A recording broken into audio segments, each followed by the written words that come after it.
Pois bem, bom dia.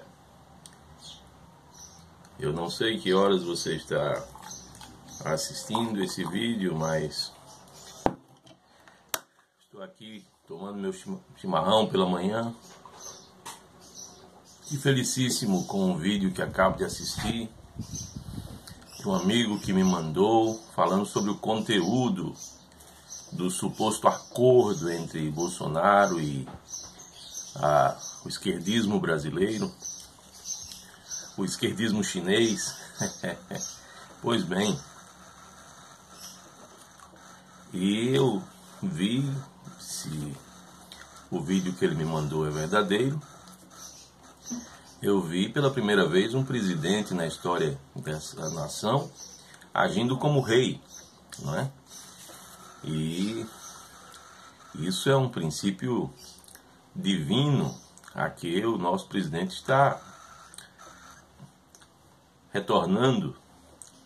E eu queria dizer que fiquei muito feliz, porque desde que eu conheço o regime democrático representativo, eu sei que o líder maior não consegue governar, porque o boicote é muito grande e é uma luta muito grande. O líder maior tem que usar de articulações políticas espúrias para conseguir governar. E há uma solução muito simples para o regime democrático representativo: é o líder maior agir como rei. Isso foi o que Deus estabeleceu desde o princípio. Espero que isso encaminhe bem a política do nosso país. Mas não é sobre política que eu vim conversar com vocês. Tomando aqui meu chimarrão, a gente vai continuando aqui nossa teologia de fundo de quintal, como tenho chamado. E hoje eu gostaria de conversar sobre o que um historiador protestante coloca como início da separação entre a Igreja do Oriente, que é conhecida como Igreja Ortodoxa, e a Igreja do Ocidente, que é conhecida como Igreja Romana. Ele diz assim: na luta contra o monofisismo, que era uma heresia, os bispos de Roma, os papas, resistiram aos esforços do imperador Zenão e do patriarca Acácio de Constantinopla, no sentido de modificar os resultados de Calcedônia, do Concílio de Calcedônia. Resultado disso foi a excomunhão de Acácio por parte do Papa Félix II e o início do cisma entre Oriente e Ocidente, sanado em 519 com o triunfo do Papa. Eu gostaria de pontuar aqui os inúmeros erros desse historiador. Primeiro, eu tenho que reconhecer o acerto. Ele disse que o cisma foi sanado. Ora, então não foi o início do cisma, porque se o cisma foi sanado, então não existe mais cisma algum, não existiria mais cisma algum. E ele disse que foi sanado com o triunfo do Papa. Bom, isso não foi o triunfo do Papa. Na verdade, desde o primeiro concílio da Igreja, o concílio de Nicéia, no ano 325, todos os bispos da Igreja haviam conferido ao bispo de Roma, o Papa, a função de liderar a Igreja. E maior é aquele que concede do que aquele que recebe.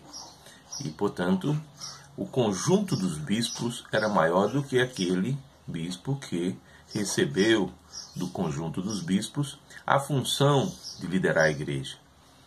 Então, a ortodoxia, a Igreja do Oriente, a Igreja Ortodoxa, nunca teve problema nenhum com a liderança do Papa. Veja que o historiador protestante nos fala de triunfo do papado, como se houvesse uma guerra e o Papa terminasse triunfando sobre e contra os bispos do Oriente. Nunca existiu isso até então. Um outro problema é que ele localiza a questão no imperador bizantino, Zenão, e num patriarca de Constantinopla, Acácio, que eram hereges. os imperadores não são infalíveis, principalmente em questões doutrinárias, eles podem se envolver com heresia. Os patriarcas também não, como o Papa também não é. E, precisamente por isso, um patriarca de Constantinopla, por ser falível, estava se envolvendo com a heresia monofisita. Mas é curioso que o próprio historiador dá a solução. Ele diz que esses dois hereges, o imperador e o patriarca, estavam lutando contra o concílio de Calcedônia. E o Papa estava corretamente defendendo o que foi decidido no concílio, não é? É curioso que os concílios da igreja, sim, estabelecem a verdade da igreja, a verdade que a igreja já vinha crendo, não é? Desde a época dos apóstolos. E o Papa aqui está apenas cumprindo a sua função como líder da igreja, condenando a heresia do patriarca Acácio de Constantinopla e do imperador Zenão, que estavam querendo fazer uma tabelinha para estabelecer a heresia no meio da igreja. Não havia nada de errado com o papado. A questão não era doutrinária, pelo contrário. Constantinopla, através do seu patriarca e do imperador Zenão, estavam querendo cair em heresia. Eles estavam querendo cair em heresia, não a igreja ortodoxa, não a igreja do Oriente. Tá bem? Aliás, o concílio de Calcedônia foi exatamente um concílio em que o Papa não participou ativamente, ou de maneira que não pôde participar, essa é a palavra mais correta, e precisamente por isso esse concílio foi elaborado, foi trabalhado pelo patriarca de Constantinopla da época, de maneira que os patriarcas ortodoxos de Constantinopla e de todas as demais sés sempre foram ortodoxos, nunca lutaram contra a doutrina da igreja, nunca se envolveram com a heresia.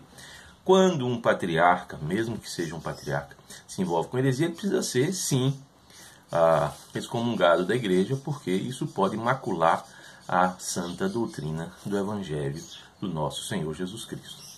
Ok? Então, isso nos faz perceber a falácia das palavras sutis desse historiador, que se aproveita da queda de um dos patriarcas de Constantinopla e tenta localizar isso como o início do cisma.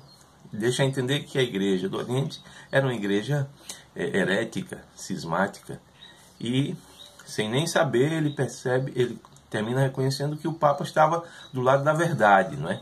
Sem nem saber não, ele sabia. O ponto é, ele mesmo reconhece, o próprio historiador Walker reconhece que o papado triunfa na igreja. Essa expressão está errada, inadequada, como eu já falei, mas o fato é que ele reconhece aquilo que a ortodoxia sempre reconheceu. O Papa, até hoje, para a igreja ortodoxa, é o primeiro na hierarquia. Apenas saiu dessa posição quando alterou a doutrina da igreja. Esse é o ponto, tá bem?